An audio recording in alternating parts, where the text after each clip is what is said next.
Hi wrestling fans, thanks for clicking the Roddy Rose report for today. Hey, the Warren County Commonwealth's Attorney's Office, got all that? Has reduced the drunk driving charge, under the influence I guess, against Kurt Angle to reckless driving.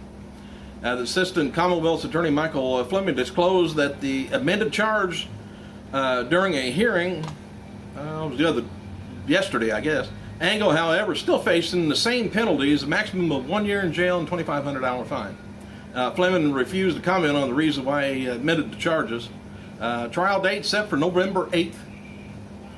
On this day, I'm going to try this for a while. I got some more news though. On this day, back in 1997, Brian Pillman passed away at the age of 35 years old he had a previously undisclosed, undiagnosed heart condition.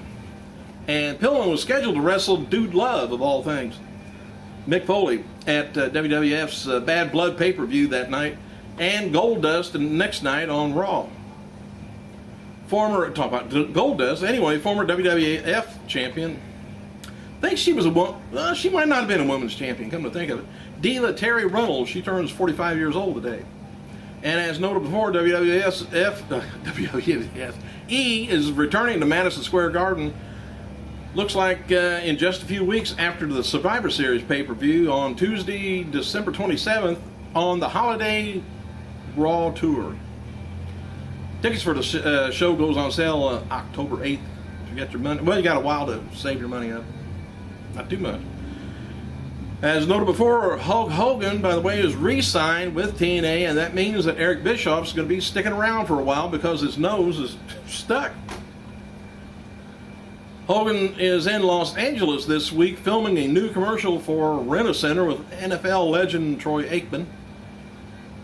After originally changing the Sting versus Hulk Hogan's singles match at Bound for Glory, TNA was planning to do a three-way with Sting, Hogan, and Flair. Of course, Flair ended up, getting injured, and they went back to Sting versus Hogan match with a no DQ stipulation. The officials, they were kind of hoping to add Flair in that would help any kind of problems Hogan may have.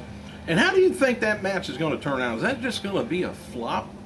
I mean, is it going to be, the standard moves is all going to be done by both guys, but Sting is a lot different than Hogan in the ring. WWE DVD News reports that the Blu-ray version of 2011 Night of Champions pay-per-view looks to be exclusive to Europe. The DVD is going to be released in North America October 18th on Blu-ray and DVD versions, and is going to be hitting in Europe sometime in December.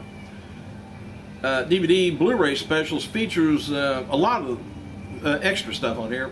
One of them is going to be Triple H and CM Punk's contract signing August 30th on, I believe it was on Smackdown. Blu-ray exclusive content is going to be December 12th Raw, where Del Rio was disrespected, and a lot of the matches off there. I won't waste too much time on that. Anyway, December 16th Smackdown, where Sheamus and Justin Gabriel took on Christian and Wade Barrett, and the Cutting Edge is going to be on it. By the way, Stan, the man with stopwatch hand, said Monday's Raw Super Show had 36 minutes, 2 seconds of in-ring action, up from the previous week. Most of the wrestling was that 12-man tag match. I think that was going for about 27, 28 minutes. Natalya wrote on to Twitter that she and Beth Phoenix are going to be debuting a new double team move soon, and it's called Drop of Doom, where they drop a diva on her face from high in the air. Whoopee! Oh, I wish I was in the ring when they did that. But anyway, the theme for next month's WWE Classic On Demand is going to be historic moments from New York City. And despite being pulled from their official website, WWE is still going to be airing Superstars on the YouTube page, and they're going to continue with the international markets. Speaking of Superstars, by the way, AJ Lee and Tamina and Tyson Kidd versus Ted DiBiase was taped in Biloxi, Mississippi for this week's show, I think.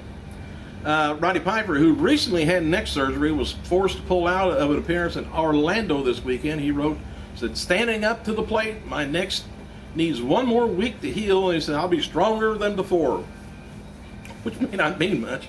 He said, I feel terrible. Can't do Orlando this weekend. Maurice is featured on the cover of New Sessions magazine, and the issue includes 10-page feature on the Diva. I hope it's 10 pages of pictures. Hate to buy it for a bunch of reading. Anyway, there's been talk that WWE is going to be doing more angles that address some of the things that fans complain about on the internet. I bet they ain't going to do all of them. CM Punk, he's heading to Australia this week for Australians Nickelodeon Kids' Choice Awards, which is taking place on Friday. Punk has been nominated for the Baddest Baddie Award. According to sources close to the situation, Jericho's been talking with WWE about the future return to the company. Jericho's return may not be a full-time thing, and is said to be working on a limited schedule, something similar to The Rock. There's no word yet on when he might return. As believed, he will work with WWE again closer to 2012. He wants to get in on WrestleMania money. Maybe he's getting short on spare change. Sources report that WWE officials are looking at Sheamus to be the next big star for SmackDown, and is going to be pushing him with a major player going into WrestleMania 28. The idea is that Mark Henry, Randy Orton, and Sheamus are going to be the cornerstones of the Blue Brand. McMahon has always been a big fan of Sheamus, and has been more of a liking to him as of late. And he was doing workouts, like I said, last year with Triple H and Orton and stuff, but something where they had a falling out, because, man, he started losing constantly for a while. Regarding early Owen, I never read anything about it, but I would just suspect, I don't know whether Vince really had the outs for him, but I think maybe Triple H might have.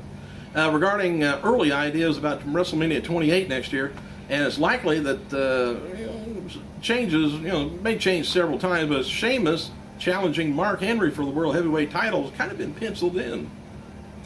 And WWE added John Laurinaitis to the Raw roster, and he was previously in the alumni section.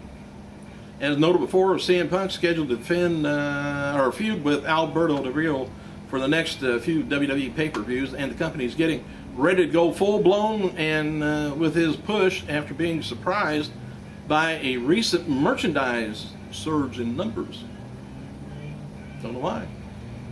There's been a lot of talk that Punk will win the WWE title late in 2011 or early 2012 and carry it into WrestleMania. WWE officials do not want the WWE title to be a part of John Cena and The Rock's match at WrestleMania. Kind of suspected that anyway. Well, the only way it would have been was would be they'd have to throw it out, throw the match out to be DQ somehow.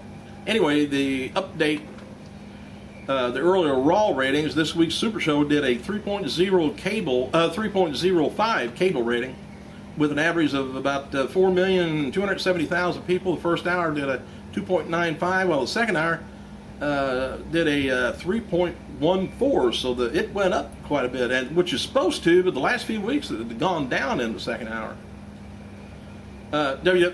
Cena was at today's Tampa Bay Rays baseball game singing, of all things, "Take Me Out to the Ball Game" during the 7th inning stretch, which I sure would have stretched and went back and got me a beer. WWE is advertising The Rock for the next 3-hour Raw, which is going to be on November 14th in Boston, Massachusetts. Bret Hart, he commented on the WWE's upcoming Greatest Rivalries video with him and Shawn Michaels. He said, "I watched the DVD and I thought it was compelling, balanced, and honest. Very proud of everyone involved, especially Michaels, JR. Said, I believe the fans will not only enjoy, but they'll understand what pro wrestling is all about from a passionate wrestler's perspective." Yes. The title, by the way, should be released DVD and Blu-ray October 25th. Might be a good Christmas gift.